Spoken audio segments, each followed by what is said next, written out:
சக்தி ஜோதிட குழு சான்றோர்கள் அனைவருக்கும் சக்தி சோமையாவின் பணிவான வணக்கங்கள். சார்வரி வருஷம் ஐப்பசி மாத பலன்கள் பற்றி பார்க்க இருக்கின்றோம். முதலில் மேசராசி அன்பர்களுக்காக சொல்லுகின்றோம்.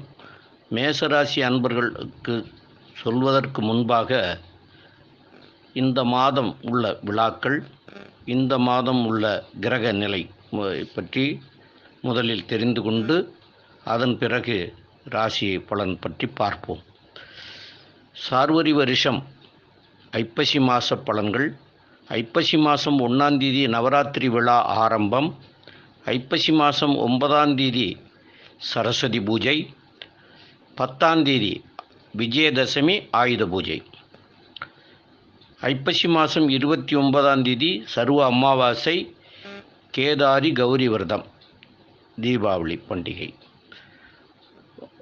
இது மேஷத்தில் செவ்வாய்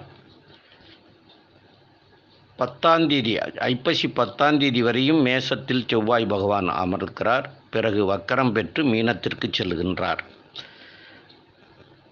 ரிஷபத்தில் ராகு, சிம்மத்தில் சுக்கிரன், கன்னியில் புதன் உச்சநிலை,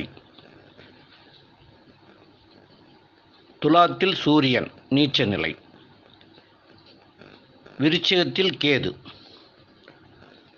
தனுசுவில் குரு ஆட்சி நிலை, சனி அவருடன் அமர்ந்துள்ளார். இப்போ கிரக நிலைகளை எல்லாம் தெரிந்து கொண்டோம். இப்போது மேசராசிங்கிறது அஸ்வினி, பரணி, கிருத்திகை 1ஆம் பாதம் வரை மேசராசி. இந்த மேசராசி அன்பர்கள் துணிச்சல், தைரியம், தன்னம்பிக்கை, வீரியம் உடையவர்கள். ராசிநாதனாகிய செவ்வாய் ஐப்பசி மாதம் 10ஆம் தேதி முதல் வக்கரகதி அடைந்து அவர் 12ஆம் வீடாகிய மீன ராசியிலேயே சஞ்சரிப்பதால் வீண் விரயச் செலவுகள் அதிகரிக்கலாம் அல்லது கடன் உபாதையில் உள்ளவர்களுக்கு திருப்பிச் செலுத்தும் வாய்ப்பையும் தருவார். 2ஆம் இடத்து அதிபதியாகிய சுக்கிர பகவான் 5ஆம் இடத்தில் இருக்கிறார். அந்த வீட்டின் அதிபதியாகிய சூரிய பகவான் 7ஆம் வீட்டில் நீச்சம் பெற்று இருக்கின்றார். இதனால் பரிவர்த்தனை அடைகின்றார்கள். ஆகையால் தொழில் புரிவோருக்கு நல்ல முன்னேற்றம் அடையும், குடும்பம் திருப்திகரமாக இருக்கும். இதெல்லாம் இந்த சுக்கிர பகவான் இருக்கக்கூடிய தேதி வரையும் தான். அந்த சுக்கிர பகவான் 7ஆம் தேதி அன்னைக்கு மாறிடுறார், ஐப்பசி 7ஆம் தேதி. அதன் பின்னாடி குடும்பத்தில் கொஞ்சம் பிரச்சனைகள் வர்றதுக்கு உண்டான வாய்ப்புகள்லாம் இருக்கிறது. அதனால் கொஞ்சம் தெளிவாக என்ன செய்யணும், என்ன பண்ணணுங்கிறத தெளிவாக யோசனை பண்ணி பண்ணினீங்கன்னா அதுலேயும் நல்லா இருக்கிறதுக்கு உண்டான வாய்ப்புகள் கிடைச்சிரும். ஏன்னா இந்த பரிவர்த்தனை யோகம் 7ஆம் தேதி வரைக்கும் தான் இருக்கிறது. அதுக்கு பின்னாடி 19ஆம் தேதி அன்னைக்கு சுக்கிரனும் அவருடைய வீட்டுக்கே போயிடுறாரு. அந்த மாதிரி வர்ற போது என்னன்னு கேட்டிங்கன்னா, அங்கே சூரியன் நீச்சம் பெற்ற சூரியனோடு அவர் போய் சேர்றதுனால நீச்ச பங்கம் அடைஞ்சிடுறாங்க. அந்தமாரி இருக்கிறதுனால அதுக்கப்புறம் சரியாக வர்றதுக்கு உண்டான சூழ்நிலைகள்லாம் உருவாகும். இந்த தொழில் புரிவோர்களுக்கெல்லாம் நல்ல முன்னேற்றம் காணப்பெறுவார்கள்.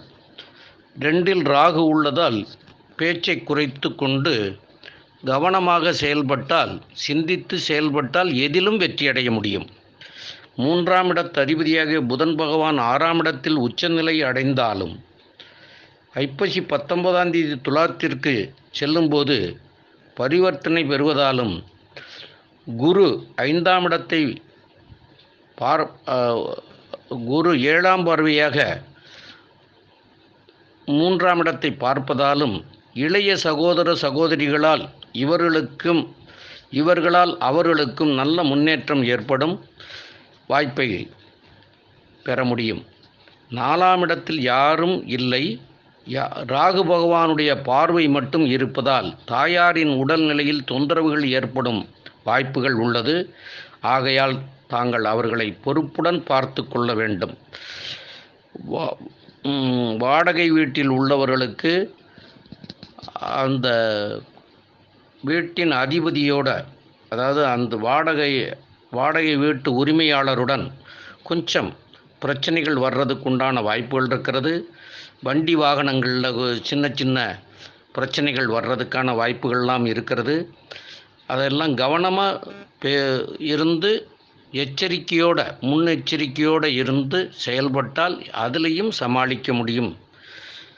5ஆம் இடத்து சூரிய பகவான் 7ஆம் இடத்தில் நீச்ச நிலை பெற்றுள்ளதாலும் பயப்பட தேவையில்லை. அந்த வீட்டின் அதிபதியாகிய சுக்கிர பகவான் துவக்கத்தில் பரிவர்த்தனை பெற்றுள்ளதாலும் ராசிநாதனாகிய செவ்வாய் பகவான் 8ஆம் பார்வையாக பார்க்கின்றார். அது மட்டுமில்லாமல் 5ஆம் இடமாகிய சிம்ம வீட்டை குரு பகவானும் பார்க்கிறார். ஆகையால் புத்திரப்பேறு இல்லாதவர்களுக்கு இதுகாலம் புத்திர பாக்கியம் உண்டாகும். அதுபோல பூர்வீக சம்பந்தமான பிரச்சனைகள் இருந்தாலும் இதுகாலம் சரிப்படுத்தி கொள்ள முடியும். சந்தர்ப்பம் கிடைக்கிற போது அதை சரி பண்ணிக்கிறது தான் நல்லது. 6ஆம் இடத்தில் புதன் பகவான் உச்சம் பெற்று அமர்ந்துள்ளார். ராசிநாதனாகிய செவ்வாய் பகவான் 7ஆம் பார்வையாக பார்க்கின்றார். புதன் பகவான் துலாத்திற்கு சென்றாலும் செவ்வாய் பகவான் 8ஆம் பார்வையாக பார்ப்பதால் பெரிய தொந்தரவுகள் இல்லை என்று சொன்னாலும் கூட உடல்நிலையில் சின்ன சின்ன தொந்தரவுகள் வர்றதுக்குண்டான வாய்ப்புகள் இருக்கும். உடல்நிலையை நன்கு கவனித்து பார்த்து கொள்ள வேண்டியது அவசியமாகும். 7ஆம் இடத்து அதிபதி சுக்கிரன் ஐப்பசி 7ஆம் தேதிக்கு மேல் 6ஆம் இடமான கன்னிக்கு செல்வதால் கணவன் மனைவிக்கிடையே சின்ன சின்ன பிரச்சனைகள் வர வாய்ப்புகள் இருக்கிறது.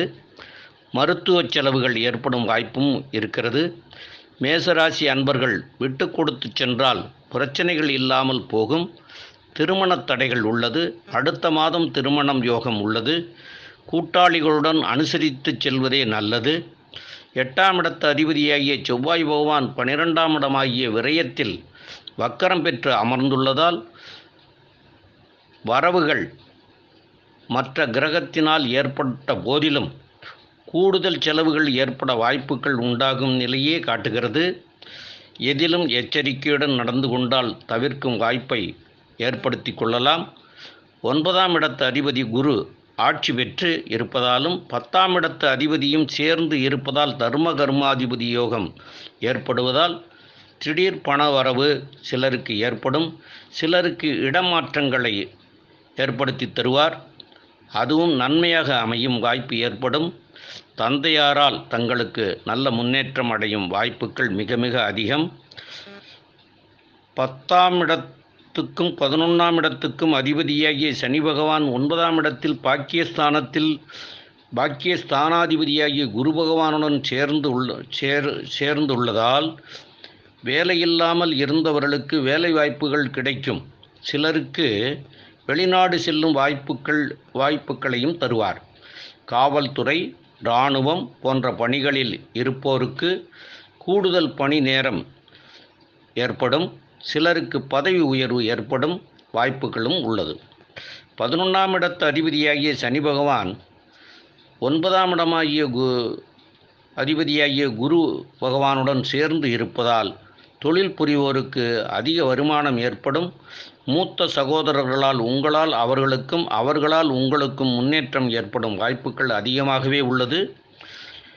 12ஆம் இடத்தில் ராசியாதிபதியை செவ்வாய் பகவான் இருப்பது அவ்வளவு நல்லதாக சொல்ல இயலவில்லை என்றாலும் அவர் உங்களுடைய ராசி அதிபதி ஆகிறார். அதனால் அவருடைய தலமான திருச்செந்தூர் சென்று திருச்செந்தூர் ஆண்டவனின் பாதம் பணிந்து வழிபட்டு வந்தால் எல்லாம் நன்மையாக அமையும் என்று எல்லா பிரச்சனைகளையும் தீர்த்து வைப்பார்.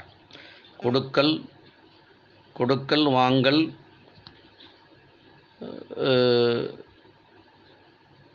நிதானமாகவும் கவனமாகவும் எச்சரிக்கையாகவும் செயல்பட வேண்டிய நாட்கள் ஐப்பசி மாதம் 2ஆம் தேதி, 3ஆம் தேதி, 4ஆம் தேதி.